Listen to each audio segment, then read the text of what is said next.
L'actualité en République démocratique du Congo fait de nous, chevaliers de la plume, esclaves des faits et des événements qui prennent corps dans ce pays.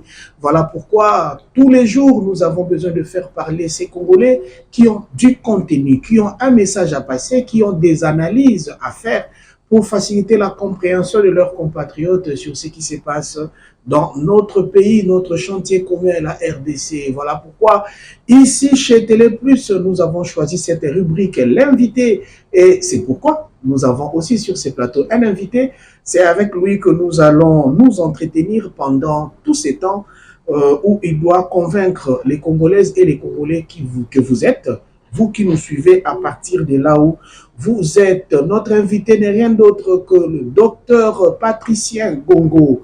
C'est un habitué des médias et de ce plateau de l'invité. Patricien Gongo, il est médecin d'abord, il est politique, il est membre du mouvement pour la libération du Congo, MLC, parti cher à Jean-Pierre Bemba Gombo.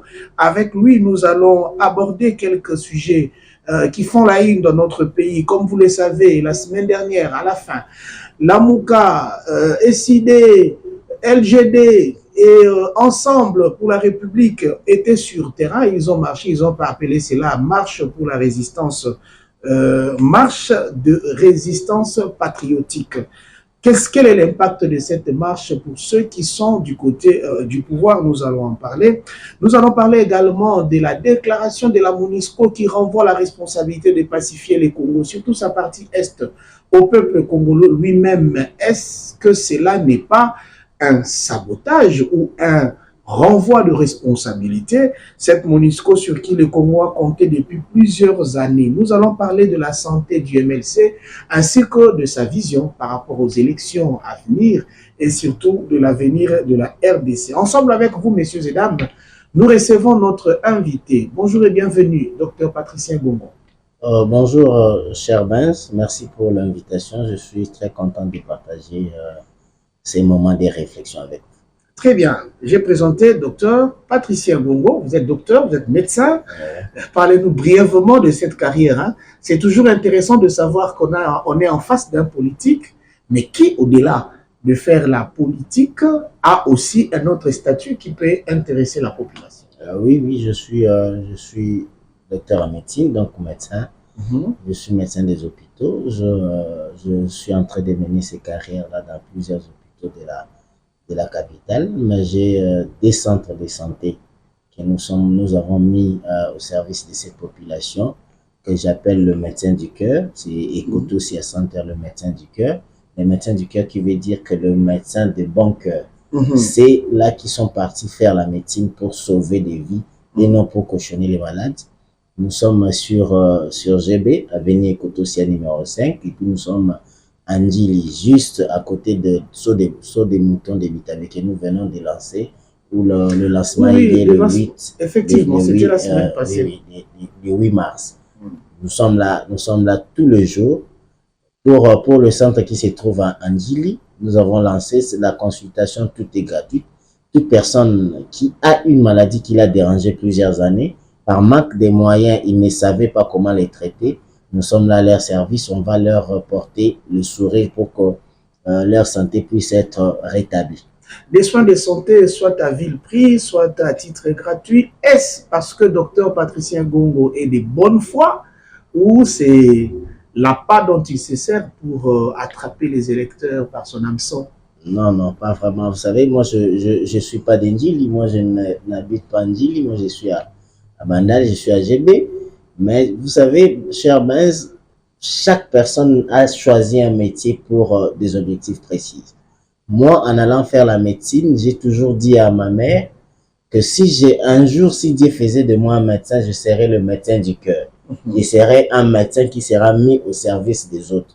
Ça me fait très mal que quelqu'un, parce qu'il manque des moyens, il n'a pas accès aux soins de qualité. Les autres qui ont des moyens ont l'accès aux soins de qualité. Pour équilibrer cette histoire, c'est pourquoi je m'étais lancé de dire que je ferai de tout mon mieux, le peu que je gagne pour mettre ça au service de mes concitoyens, créer ou mettre au point des centres de santé de qualité pour que eux aussi puissent avoir le sourire d'avoir l'accès aux soins de santé de qualité. Ce que vous-même portez comme probité morale, comme passion pour les autres, est-ce que vous l'avez aussi communiqué à vos administrés pour qu'ils comprennent que c'est le serment d'Hippocrate d'abord? Vous savez, sur ces points-là, mon cher Benz, il y a des faits que nous devons comprendre. Cher notre grand maître Hippocrate, avant qu'il puisse mettre le serment d'Hippocrate au point, il y a ce qu'il avait mis les testaments d'Hippocrate. Il a d'abord commencé à décrire comment un médecin doit être pour qu'il puisse exécuter les serments d'Hippocrate. Vous savez, ça aussi, à boire et à manger dans notre pays. Les médecins ne sont pas pris correctement en charge. Lui-même, Hippocrate, le grand maître, a dit qu'un médecin doit avoir un bon point. Un médecin doit être bien parfumé. Un médecin doit être bien vêtu. Un médecin ne doit pas avoir des soucis. Ça veut dire chez lui, il doit déjà laisser à manger. Ses enfants doivent déjà bien aller à l'école, que sa femme puisse être bien vêtue et puis qu'il puisse aller rendre service de qualité. Vous vous imaginez que j'ai faim. Je suis devant le patient, je reçois des fiches, j'ai 10 patients. Alors que je n'ai pas mangé ou je n'ai pas pris. Vous pouvez tomber en syncope. Vous comprenez, ça veut dire que je peux tomber en hypoglycémie au moment où j'ai servi pour rendre le soin à mes compatriotes. C'est pourquoi, là, j'appelle à l'État d'améliorer les conditions de médecins parce que là, c'est un problème sérieux. Si vous partez, par exemple, à Mamaïmo, vous partez dans des hôpitaux publics, vous allez voir que les patients sont restés à leur triste essor. Le médecin qui devrait avoir un métier noble, qui devrait être au service, les médecins se transforment en des boutiquiers, de ce qu'on appelle des pharmapoches et consorts. Mais ce n'est pas seulement pour eux. C'est aussi parce qu'eux aussi, ils ont des familles, ils ont des bouches à nourrir. Vous savez, si vous êtes médecin dans une famille, c'est vous qui doit avoir la solution à toute chose. Mais alors que vous-même, vous n'avez pas la solution à votre propre problème. C'est pourquoi j'appelle à l'État d'améliorer cette condition pour que vraiment les serments d'Hippocrate puissent être vraiment puissent répandre ces lettres de noblesse.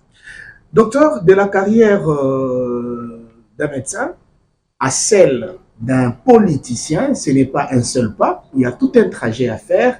Comment vous vous y êtes retrouvé et comment ça se passe? Cher Benz, vous savez, en étudiant à l'université de Kinshasa, alors je fais mes études, je réfléchissais, je voulais résoudre tout au même moment. Je voulais que la douleur, la souffrance des gens ne puisse plus exister. Je me suis dit, en faisant la médecine, je vais aider d'une autre partie. Mais le problème est global. Vous connaissez, vous savez, par exemple, que je suis à Kinshasa, je ne saurais pas traiter mes serres de Bouta. Je ne saurais pas traiter mes serres de Bambessa, d'ici où qu'on sort, en étant médecin, parce que je suis seul. Mais si on cherchait à avoir une solution globale, ça serait où? Diriger la cité. Mener une politique pour que toutes ces personnes-là puissent avoir l'accès des soins de santé de qualité. Pour le faire, il y a en politique qu'on peut amener ces vertus-là pour changer l'idée des autres, pour dire qu'il y a nos concitoyens qui souffrent. Mettons-nous sur table pour mettre des politiques de qualité, de l'universalité de soins. Et puis, c'est ce qui m'a poussé de lutter. J'ai commencé la politique, surtout au mouvement de libération du Congo. J'étais en jeune. J'ai mené tous les combats qu'il y a eu au moment des Kabila ici pour chercher les changements. J'ai fait la prison et consort en étant étudiant. Quand je finis, j'ai dit, ok, c'est bon, nous devons appuyer, aller de l'avant pour que toutes ces choses qui existent, cher Ben, si vous allez dans le Congo profond, vous allez voir que c'est grave. Ouais. Je suis allé une fois, je me suis dit... Le Congo profond, vous allez loin. Ici, sur place, à Kinshasa, moi, il y a à Kingabois, il y a... Je vous donne l'exemple simple. Je suis allé une fois parce que moi, je l'ai fait. Parfois, je prends mes mallettes, je mets quelques médicaments, je voyage. Je suis allé vers le bas Congo ici, c'est Kibambi. Vous arrivez vers Mboué, je sais pas, Mboué la Lodge, vous entrez 240 km. Vous savez, là-bas, je suis allé me retrouver où il n'y avait même pas un centre de santé. Il y avait des mamans qui avaient des goitres, des papas, des hernies, des appendicités consorts, où il n'y avait personne pour leur prendre en charge, alors que nous sommes à 300 quelques kilomètres de Kinshasa. Je me suis dit, oh, Déjà, si vous prenez la démographie de la population, le nombre de médecins que le Congo a produit est insuffisant que la démographie. Parce que selon les principes, un médecin, c'est pour 5 malades. Mais c'est impossible. Parce que le médecin, je ne crois pas qu'ils sont 30 000 au Congo. Je ne crois pas. Il y a encore des choses, il y a des choses à améliorer. Même quand vous sortez médecin, pour avoir l'accès d'aller exercer, c'est tout un problème. Des procédures administratives lourdes alors que le Congo a besoin de médecins. Le besoin est là, puis, mais l'on bloque le besoin est là. De carrière. Tout le monde veut se focaliser sur Kinshasa, mais il y a nos concitoyens, des milliers de gens qui meurent. Je vous avais dit, j'ai pris plus d'une semaine de traités, je n'avais plus de, j'étais à court des médicaments, à court des produits, j'étais obligé de rentrer.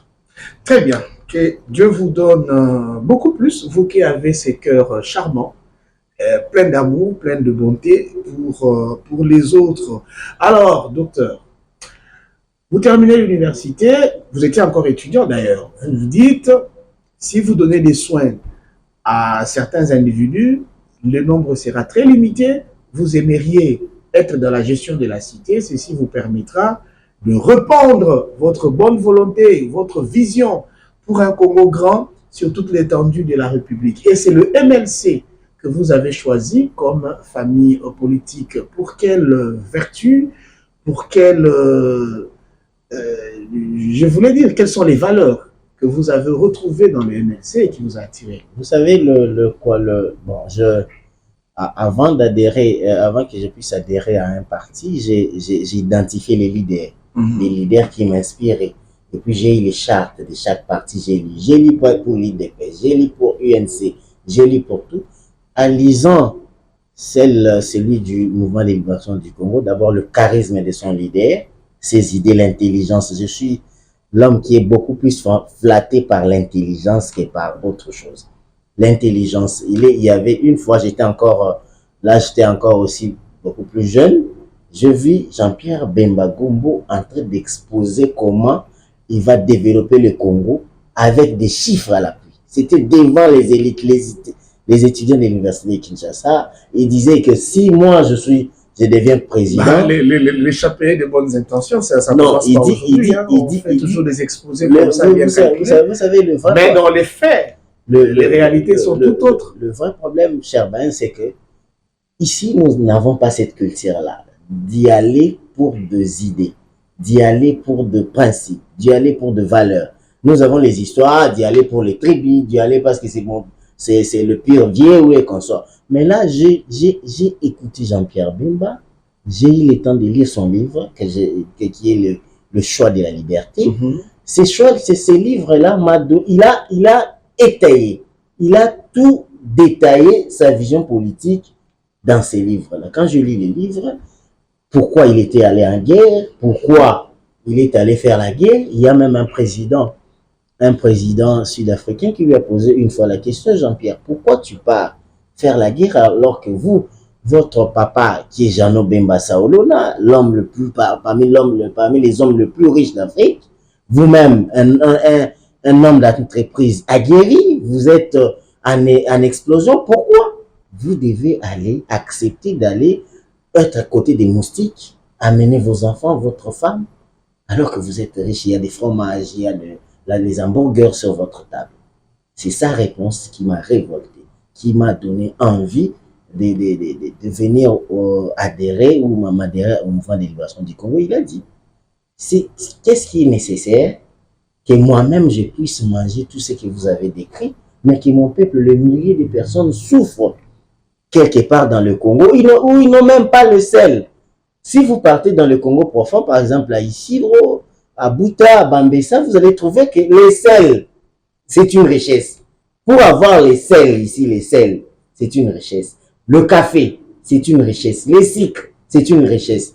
Je devrais aller lutter pour qu'il y ait une libération. Que le Congo puisse être libéré sur toutes ses formes. Économiques, sur le plan militaire, sur le plan des cultures et tout, que nous puissions redevenir un Congo fort au sein de l'Afrique. Merci. Nous avons reçu des messages où certains Congolais voudraient qu'on puisse vous demander est-ce que le MLC a juré à toujours se retrouver dans le mauvais côté de l'histoire? Après Sun City, c'était les 1+4. C'est le président qui était le plus téméraire de la coalition 1+4.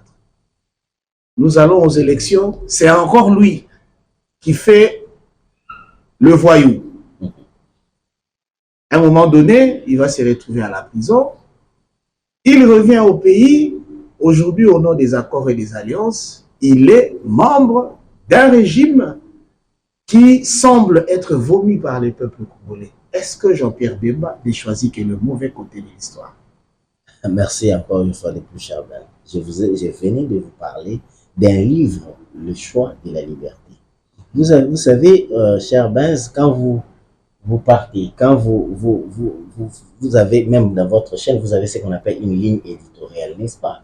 Ça veut dire que Jean-Pierre Bemba, avant de s'engager en politique, Jean-Pierre Bemba a eu sa ligne éditoriale. Ça veut dire qu'il a écrit un livre qui s'appelle Le choix de la liberté, qui traçait tout ce qu'il voulait faire en politique.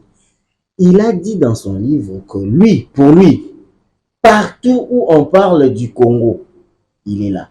Partout où les intérêts de la République du Congo est mis en jeu et que sa présence devrait apporter quelque chose, il sera de ces côtés-là. Vous avez bien parlé de Sun City, vous savez que Bemba dirigeait une grande partie et puis c'était parmi des rébellions le mieux organisé et structuré. Mais il a cédé pour aller négocier. Négocier pourquoi? Parce que le Congo était mis au centre. Il avait dit, là où il y a l'intérêt de la République démocratique du Congo, si c'est ma personne qui devrait être là pour faire avancer les choses, j'y serai. Et puis Jean-Pierre Bemba, il est parmi les artisans de la caricature des structures du Congo que nous avons aujourd'hui. Si Bemba n'avait pas accepté de négocier, on n'aurait jamais eu la transition. Si Bemba n'avait pas accepté, vous savez que le père, Tshisekedi, le père n'avait pas voulu, mais Bemba étant là, a fait que la transition puisse avoir de l'aura et de la valeur. Et puis, si Bemba n'était pas là, la constitution que nous avons aujourd'hui, qui régule l'État, ne serait pas là. Aujourd'hui, si Bemba n'était pas là, tout ce que nous avons eu comme des points d'achèvement et qu'on si vous demandez à Adolphe Mouzit, vous dira que c'était les tapis laissés par Jean-Pierre Bemba que eux sont venus trouver pour maintenant ramener les histoires.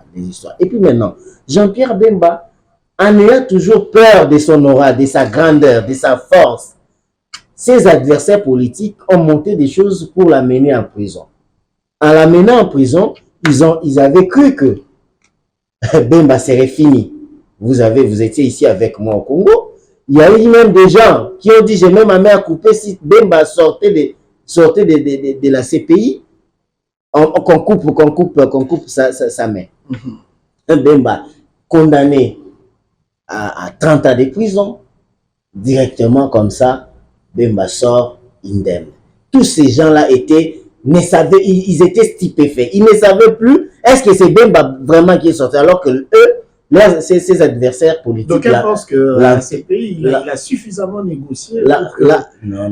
Une fois dans les mamelles. Vous savez que les gens qui ont concocté ces plans-là étaient au pouvoir.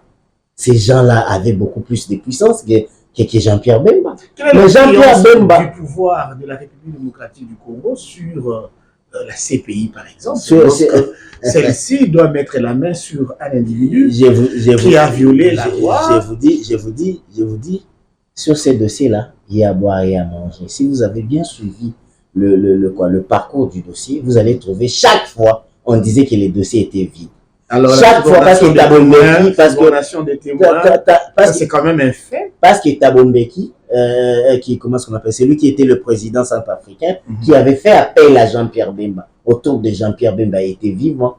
Plusieurs fois, nos avocats, vous savez, les avocats de Charman, ont plaidé que le président qui l'a fait appel puisse comparaître. Personne n'avait voulu. Pourquoi? Parce que seulement, on savait qu'il y avait des intérêts politiques. Jean-Pierre Bemba sort. Appel à Jean-Pierre Bemba en quelle qualité? Il fallait faire appel à l'armée régulière. Non, à cette époque-là, il n'y avait pas la confiance à l'armée régulière. Pourquoi? Parce que Jean-Pierre Bemba avait beaucoup plus, sa rébellion était beaucoup plus organisée et puis il y avait beaucoup plus de militaires formés que dans les histoires que Kabila les pères montaient ici. Et puis, non, on va arriver, on va arriver. Éclairons un peu la lanterne. Il se sentait dans quelle peau en acceptant une telle invitation?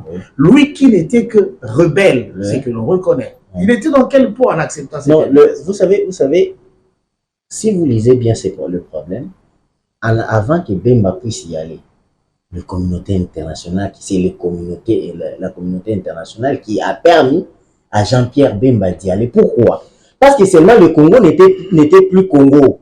Chacun, vous savez, il y avait le RCD KML là-bas, il y avait celui de Moussa Niamou ici, il y avait le MLC et puis il y avait le gouvernement. Le gouvernement n'étant pas beaucoup plus proche de Centrafrique, parce que Bemba était à Gbado, Yémené Consort qui était beaucoup plus proche de la Centrafrique, ils ont fait appel à Bemba. Avant que Bemba n'accepte, c'est la communauté internationale qui a permis que Bemba puisse aller. Et puis Bemba n'est pas allé. Il a donné ses militaires.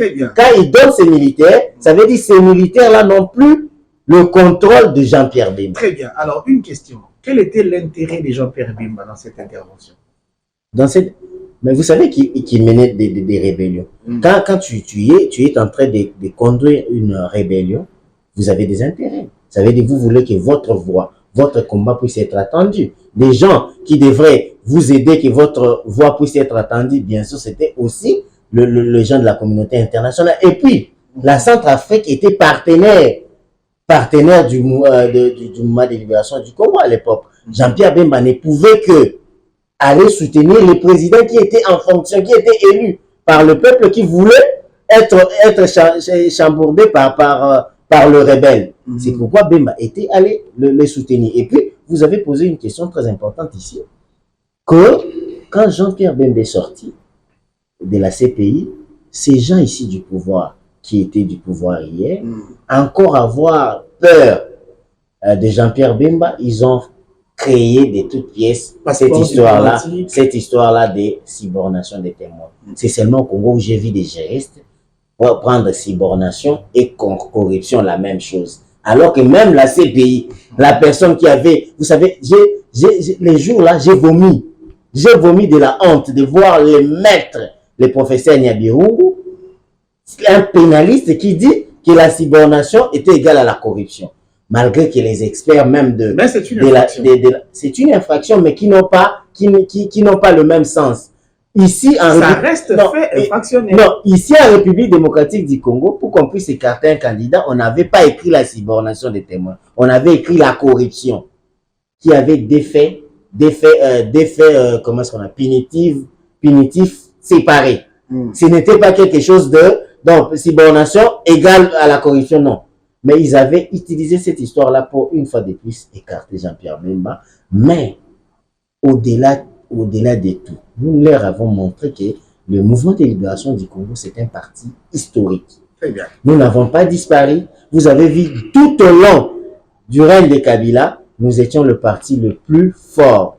Et puis, nous étions un parti qui donnait de l'alternative au peuple congolais. Donc, actuellement, vous êtes pressé, vous n'avez plus de substance, l'UDPS vous a avalé, on n'entend plus les MLC, on n'entend plus les MLC. D'ailleurs, je profite, quelle est la santé du MLC? Cher Benz, la santé du MLC, elle se porte très bien qu'il y a plusieurs années, parce que, premièrement, notre chairman, le président national, est là-bas, on l'appelle l'homme à la dimension de son pays, sur le plan intellectuel et sur tout le plan. Non, mais apparemment, en termes de représentation dans les provinces, en termes d'implantation, le MLC a beaucoup perdu. Non, mais il faut lire le rapport. Les rapports, il y a plusieurs rapports qui sont sortis.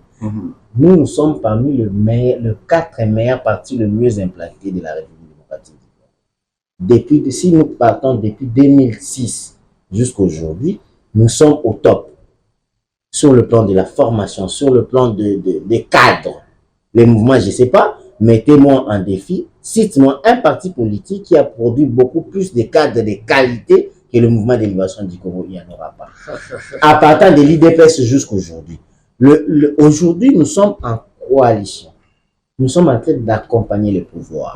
Ça veut dire, quand vous accompagnez... Vous gérer le pays. Quand vous accompagnez le pouvoir, il y a des attitudes. Nous sommes un parti respectueux des textes et des accords. Nous sommes à l'Union sacrée, nous avons des attitudes à avoir. Maintenant, les élections, la pré-campagne pour que les gens aillent s'enrôler venait de se passer. Nous sommes parmi le meilleur parti, le parti le mieux visible sur toute l'étendue de la République.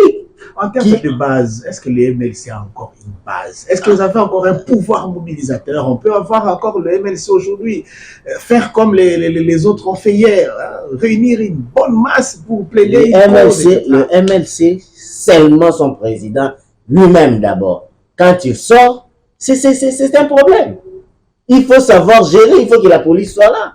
Parce que vous étiez dernièrement à la messe du pape, ici à l'aéroport de Ndolo. Le président, quand Tchaman est entré, le peuple criait quoi? Igwe! Il est et il reste et il demeurera les Igwe nationaux.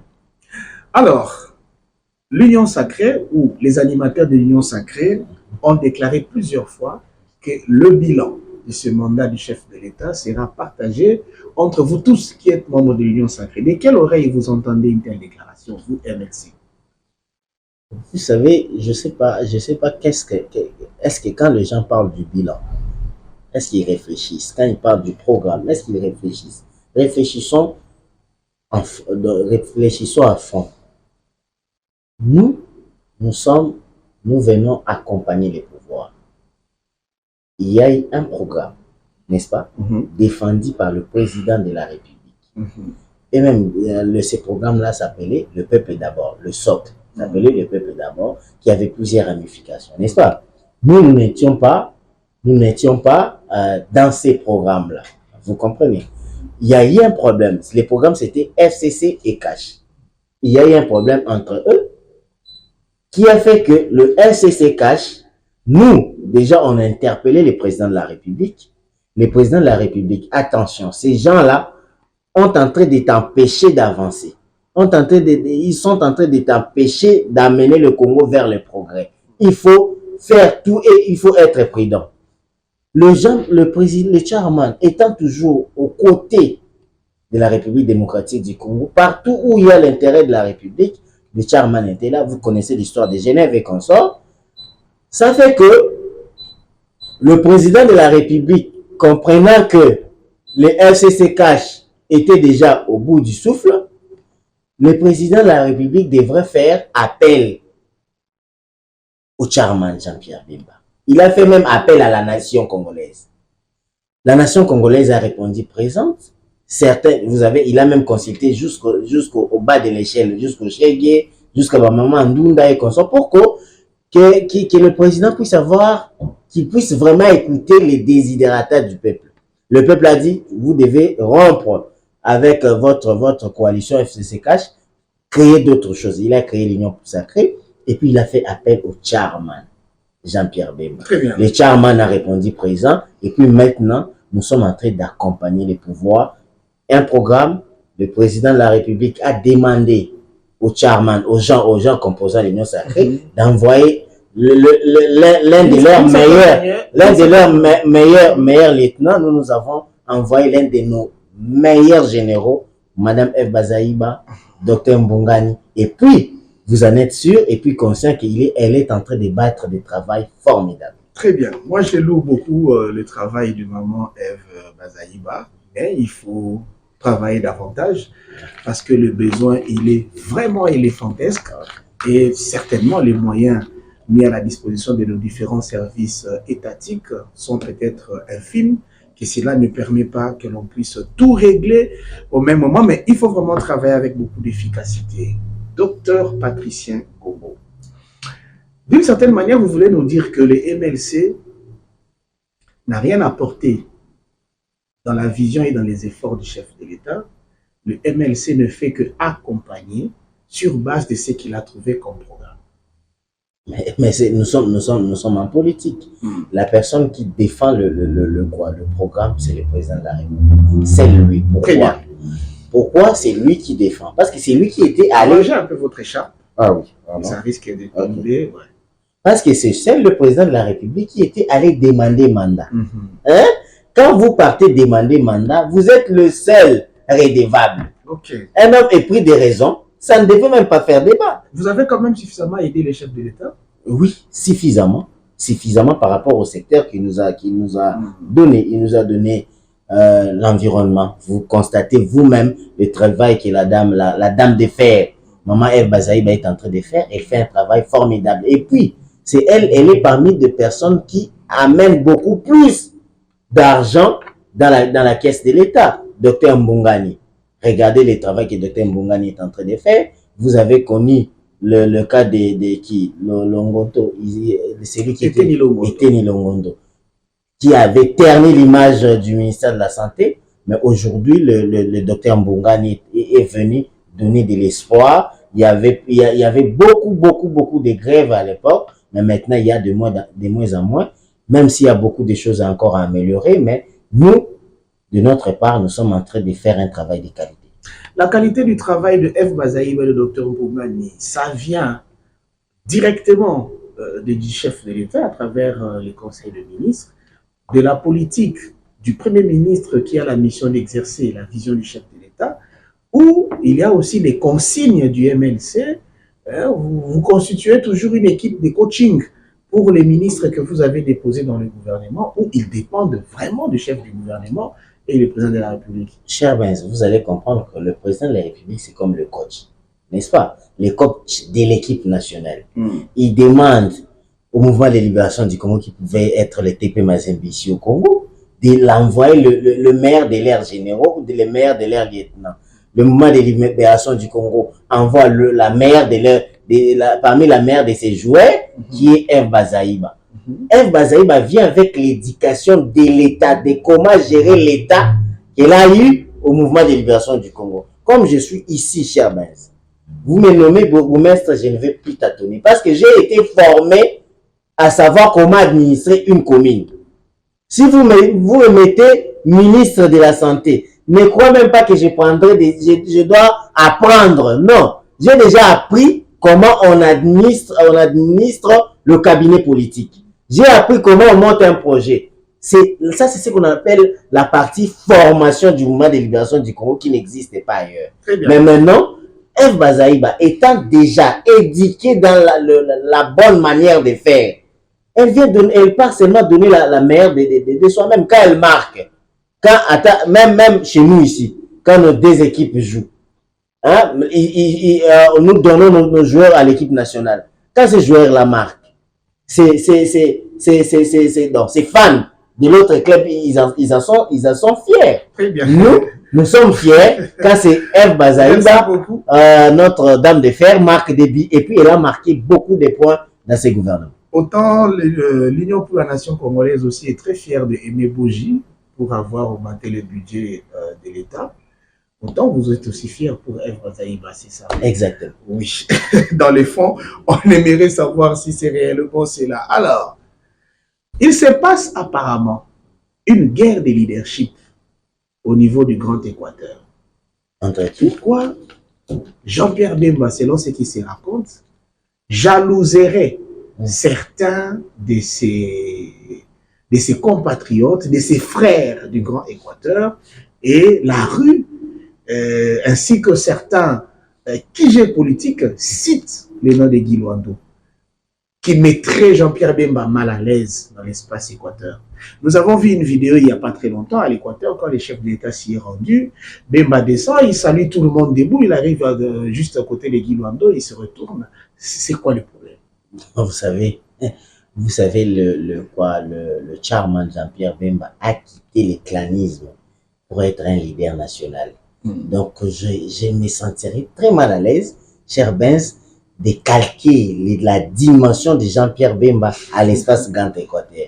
Mais si vous le voulez, dit la personne que vous appelez, le camarade ou cher ministre Guy Luando, c'est un frère à Jean-Pierre Bemba. Je ne vois pas pourquoi Jean-Pierre Bemba, et bien sûr vous l'avez dit au conditionnel, Jean-Pierre Bemba n'a pas ces temps-là, parce que c'est un leader national. Jean-Pierre pense qu'il est très rancunier, Jean-Pierre Bemba. Non, c'est quelqu'un des principes et des rigueurs.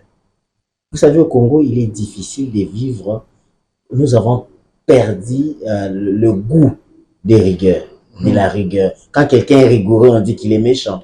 Quand quelqu'un, c'est un homme de principe, on dit qu'il lui, il n'approche pas les gens. Jean-Pierre Bemba, c'est un homme de valeurs, des principes et des rigueurs. Très bien. Quand lui, il place ses limites, vous les dépassez, vous n'êtes plus de son Docteur Patricien, une question de curiosité. Est-ce que vous êtes à l'aise dans l'Union sacrée? Vous reprochez beaucoup de choses à cette grande plateforme, mais vous y restez malgré vous. Bon, vous savez, quand vous allez quelque part, c'est pour améliorer. Il ne sera pas de bonne loi que nous y sommes, que nous puissions commencer à critiquer. Ce que nous allons faire, c'est proposer à l'Éterne pour que des choses, nous sommes tous clairs qu'il y a des choses à améliorer, il y a là où il faut beaucoup plus pousser, il y a peut-être une manière de travail qu'il faut corriger, mais nous y sommes et puis nous pensons que quand il y a des choses à critiquer, nous les ferons à l'Éterne. Nous sommes un parti, je venais de vous dire que nous sommes un parti très discipliné. Nous faisons des choses réfléchies avec la raison. Très bien, docteur. Nous sommes presque à la fin de cette émission. Pour les quelques poussières des minutes qui nous restent, on va changer de chapitre, mais pour une seule question, qui est aussi une question capitale. Comme nous le savons, le samedi 11 mars, la coalition Fayulu, Matata, Katumbi, accompagnée de Seth Kikouni et bien d'autres, Moïse Monidela, étaient sur terrain. Ils ont marché pour demander au M23 de cesser d'attaquer, de donner la mort aux Congolais, de demander au Rwanda de cesser d'être la main noire des M23 et d'exiger au gouvernement congolais de pouvoir mettre en place des stratégies, des politiques adéquates pour pouvoir mettre fin à cette situation des conflits armés dans l'est du pays. Vous avez trouvé quand même cette démarche légitime, n'est-ce pas? Oui, pourquoi pas? Parce que vous savez, le Congo, c'est le seul bien commun. Hein? Le parti peuvent avoir dans leur tête les individus. Mais le seul bien commun que nous devons léguer aux générations à venir, c'est le Congo. Si les Congolais, comme cher Martin Fayulu, Matata Ponyo et consorts, ont jugé bon de manifester leur desiderata pour dire non à c'est parce que le langage que le chef de l'État dit est en train de passer chaque jour que le M23, le Rwanda doit cesser de soutenir les M23, c'est le même message. Moi, je voulais qu'il parte beaucoup plus loin. Vous savez, quand vous avez l'opposition est consacrée dans notre constitution, l'opposition, le fait qu'il est consacré dans notre constitution, c'est que l'opposition doit avoir ce qu'on appelle l'alternative. Quand quand vous opposez à ceux qui sont au pouvoir, c'est que vous devez avoir une alternative concrète qu'elle nous propose. Cette opposition nous propose, c'est que eux ils veulent pour que vraiment cette guerre-là. Nous avons besoin de toutes ces idées des Congolais venant de partout ailleurs pour que nous puissions résoudre une fois pour toutes ces problèmes. Docteur, sur mon plateau, dans une autre émission, un cadre de l'ECD disait qu'ils aimeraient, eux, Coalition Lamouka et ceux qui se sont joints à eux, ils aimeraient voir les autres partis qui se disent patriotiques se joindre à eux pour mener ces combats ensemble. On aurait voulu voir, par exemple, le MLC se coller aux autres pour marcher. Pourquoi marcher alors que nous avons choisi une autre voie pour pour trouver des solutions que leur voie. Nous ne sommes pas obligés de s'accrocher à leur voie. Nous avons choisi une autre voie. Docteur, sur terrain, pendant la marche, certains compatriotes déclaraient la place de Jean-Pierre Bemba devait être ici. En voyant les leaders de l'opposition se tenir, ils disent on aimerait voir Jean-Pierre Bemba ici. Apparemment, certains qui vous ont toujours soutenu il y a quelque temps regrettent le fait que Jean-Pierre Bemba soit en coalition avec Félix Tshisekedi. Qu'est-ce que vous direz à cela? Vous savez que, vous voyez, je venais de vous dire que le Tcharman a quitté le clanisme pour être national.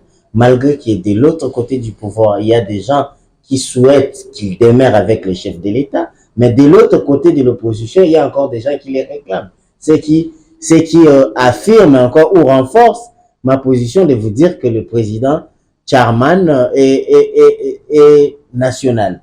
Mais je veux leur rassurer que le Tcharman ne dort pas sur ses lauriers. Il est en train de travailler jour et nuit pour trouver des solutions pour ces beaux pays. Merci beaucoup, docteur. Nous sommes à la fin de l'émission. Nous avons une habitude sur notre plateau. Nous aidons nos invités à saluer certains de nos compatriotes qui nous suivent, mais c'est nous qui allons vous proposer les noms de ces compatriotes. Tout ce que vous avez à faire, c'est regarder la caméra. Docteur Patricien Gongo, vous êtes médecin, politicien, membre et cadre du MLC. Vous êtes secrétaire national en charge de la jeunesse, donc chargé de la Ligue des jeunes. Pouvez-vous dire un petit bonjour à messieurs Jean-Lucien Boussa? Oh, cher Jean-Lucien Boussa, je vous salue et je vous dis bonjour. J'ai toujours cru, au moment où vous étiez au mouvement de libération du Congo, vous nous avez donné l'espoir d'une intégrité. Malheureusement, un certain temps, vous partez à côté des valeurs que vous nous avez toujours montrées. Il est l'un de notre aînés du mouvement de libération du Congo. Je vous souhaite beau vent, mais ne quittez pas votre intelligence pour aller vers des banalités. Très bien. D'une personne à une autre, docteur Patricien Gongo, un coucou à monsieur Thomas Loaka, de Saint-Jola. Oh, cher notre ex-secrétaire général, vous avez participé à quelques temps à ce que le MLC puisse être MLC dans des temps, malgré que la tropicalisation vous a envahi. Je crois que vous allez continuer à être lucide et cohérent dans des jours à venir. Très bien. Alors, puisque c'est le mois de la femme, nous allons clôturer avec Maman Nzouzi Wambobo, docteur.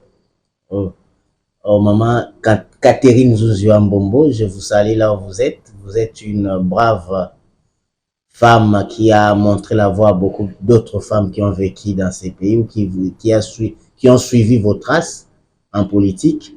Merci, continuez à être une bibliothèque pour les autres.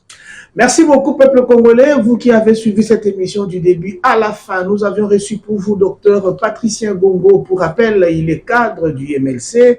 Il est ce qu'on appellerait dans d'autres partis président de la Ligue des jeunes de ce parti cher à Jean-Pierre Bemba Gombo. Vous avez choisi la bonne adresse pour suivre des contenus intéressants. C'est ici, sur Télé Plus, votre émission L'invité prend fin ici. Je dis un grand merci à toute l'équipe technique qui nous a accompagnés pour les succès de cette émission. Merci à Madame Nadine Kassamba, merci à Jean-Marie Kassamba, merci à vous, peuple congolais. On se voit à l'édition prochaine. Bye bye.